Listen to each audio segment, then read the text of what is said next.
Lebih penting mana ma'rifatullah dengan apapun yang kita kerjakan.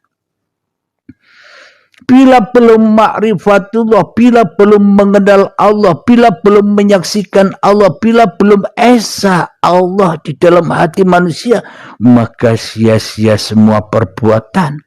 Agama apapun Anda, golongan apapun Anda, aliran apapun Anda, semuanya hanyalah sia-sia. Semuanya agama, keyakinan, iman, dan takwanya hanyalah versinya iblis. Yang mana iblis, setan, selalu dan selalu mensesat-sesatkan manusia dari jalan Tuhannya. Sholatnya disesat-sesatkan oleh iblis dan setan agar di dalam hati kita tak bertemu mengabdi menyembah kepada Tuhan, malah bertemu mengabdi kepada dunia.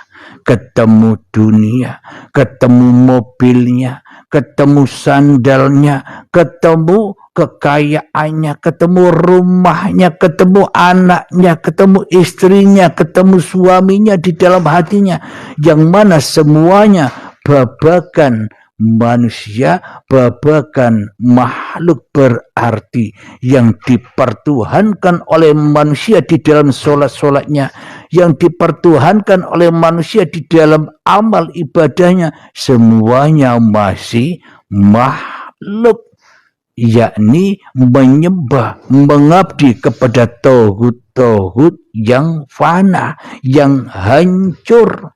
Maka hancurlah sholat itu, hancurlah ibadah itu, hancurlah kebaikannya, hancurlah amalnya. Kenapa kok hancur? Karena sholat, amal ibadahnya dimakan-makan sendiri. Karena amal dan sholatnya diakui sendiri. Aku yang bisa berbuat sholat ini, aku yang bisa beribadah ini, aku yang bisa berbuat baik ini, aku yang bisa berkasih sayang ini. Inilah yang dimaksud sia-sia ibadah sholatnya.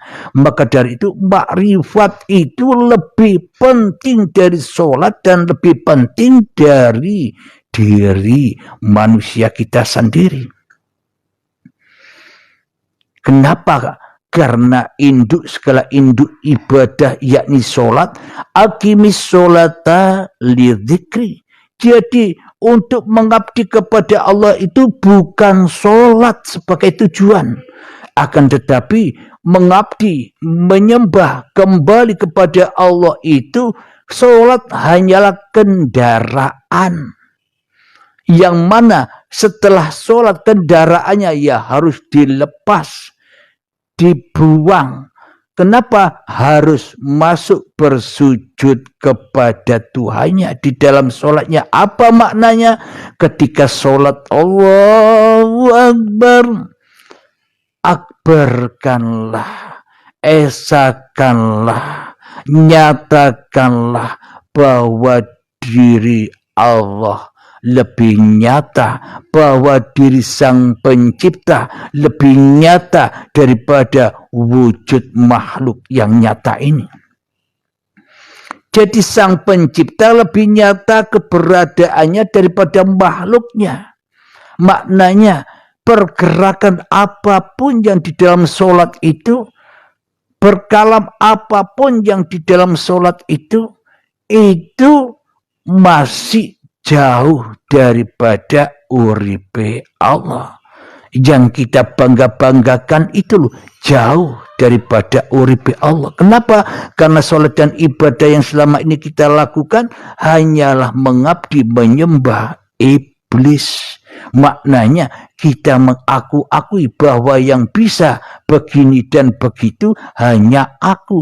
Manusia Abdul Halim ini tidak mau dikatakan tidak bisa apa-apa. Abdul Halim ini selama ini tidak mau dikatakan tak ada. Yang ada hanya Allah, tidak mau.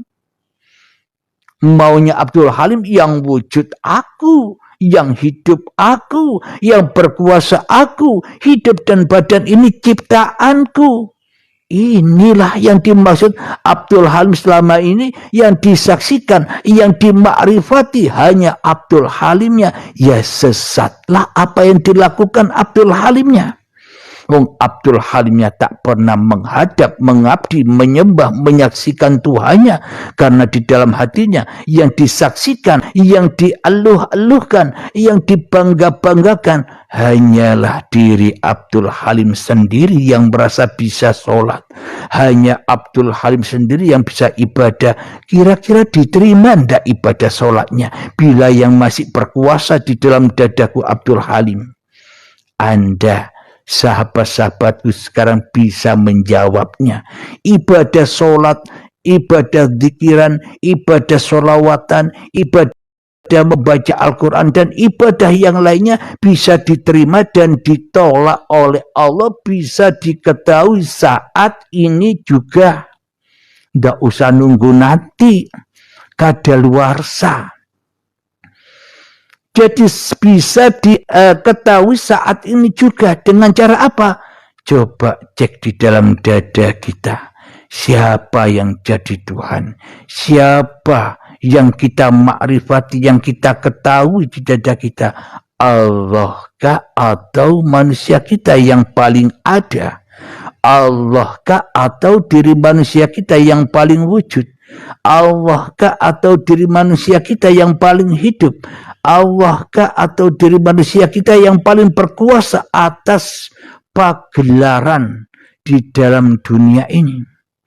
Bila masih manusianya yang menjadi Tuhannya atas pagelaran kehidupan dan badan di dunia ini, maka itulah tanda berarti kita selama ini hanya menyaksikan wayang, hanya bermakrifat kepada makhluknya, maka ya terputuslah semua amalnya, ya terputuslah semua sholat-sholatnya, ya terputuslah semua ibadah-ibadahnya, ya terputuslah kebaikan-kebaikannya. Kenapa? Karena tidak bisa lillah, akan tetapi rela, ridho, diserahkan kembali kepada linasnya.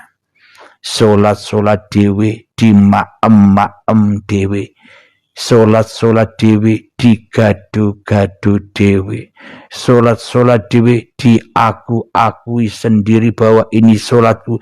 Inilah yang dimaksud amal yang terputus dari lillah. Kenapa? Karena Abdul Halim mengadakan makrifat-makrifat yang selain Allah. Karena Abdul Halim mengadakan Tuhan-Tuhan itu saingan Allah, yakni Abdul Halimnya. Ibarat di dalam gelas itu seperti ini. Di dalam gelas ini selama ini gelas mengaku hidup sendiri, terpisah dari Tuhan, terpisah dari hidup yang di luar. Kenapa? Karena ada hijab tutup ini. Tutup inilah yang bernama Abdul Halim. Selama di dalam gelas ini udara atau hidup ini mengaku-ngaku hidup sendiri, wujud sendiri, amal ibadah apapun yang di dalamnya lama-lama tidak jadi wangi, tambah jadi racun.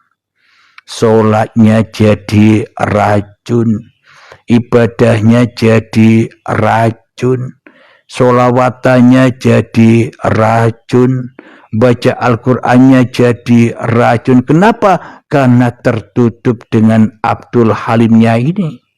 Ini yang harus dibuka. Agar apa? Agar seluruh yang ada di dalam gelas ini naik suci kembali lillah. Mohon maaf.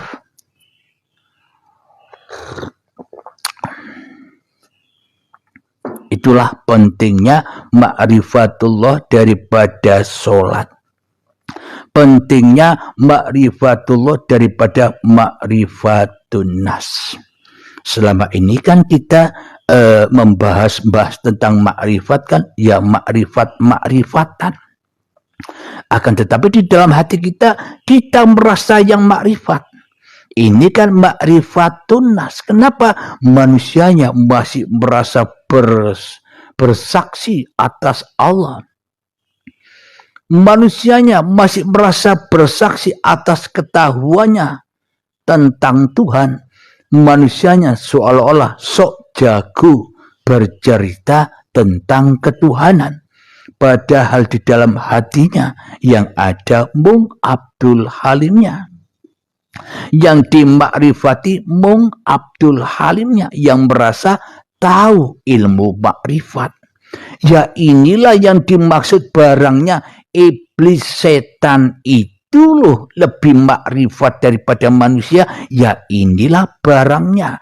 Ketika Abdul Halim ini merasa makrifat, ketika Abdul Halim ini merasa punya ilmu makrifat, ketika Abdul Halim ini merasa lebih makrifat daripada orang lain, ya ini barangnya. Setan iblis lebih makrifat daripada manusia. Ya ini barangnya. Tidak bayang-bayang, nyata barangnya. Nyata keberadaannya, ya diri masing-masing manusia inilah yang merasa bisa bergelar sendiri di alam semesta ini. Alhamdulillahirabbil alamin. Mari kita buka di dalam Al-Quran agar sinkron apa yang dipaparkan sejak tadi.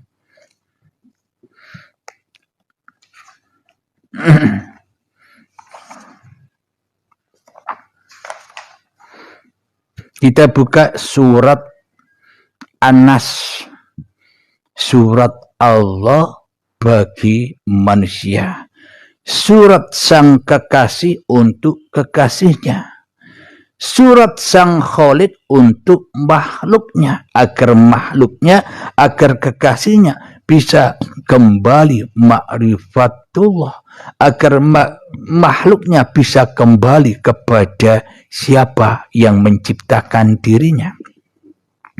Jadi bukan hanya bacaan-bacaan saja, tapi makna di dalamnya terlalu dalam untuk dipahami oleh bangsa manusia. Kenapa terlalu dalam? Ibaratnya memahami ayat-ayat mutasyabihat itu seperti melewati rambut dibelah 7 dan tajamnya 1000 pedang. Tidak kelihatan makna yang tersirat, makna yang mutasyabihat ini tidak kelihatan oleh hawa nafsu. Kebanyakan selama ini menafsiri Al-Quran, mengartikan Al-Quran, memahami Al-Quran versi hawa nafsu, selalu dan selalu membela manusianya daripada Allah. Seolah-olah Al-Quran ini kitabnya manusia, padahal ini kitabnya Allah. Untuk apa kita belajar Al-Quran? Untuk apa kita belajar Al-Hadis? Untuk apa orang Kristen belajar Alkitab, Bible, Taurat dan sebagainya? Supaya bertujuan agar manusia bisa membaca ayat-ayat Tuhannya yang ada pada dirinya. Hanya itu tujuannya. Akan tetapi bila manusianya masih mentuhankan dirinya, menyaksikan hanya pada dirinya saja, maka semuanya ada perbedaan-perbedaan sehingga banyak benturan-benturan dan peperangan. Allahumma shalli ala sayyidina Muhammad wa asghiri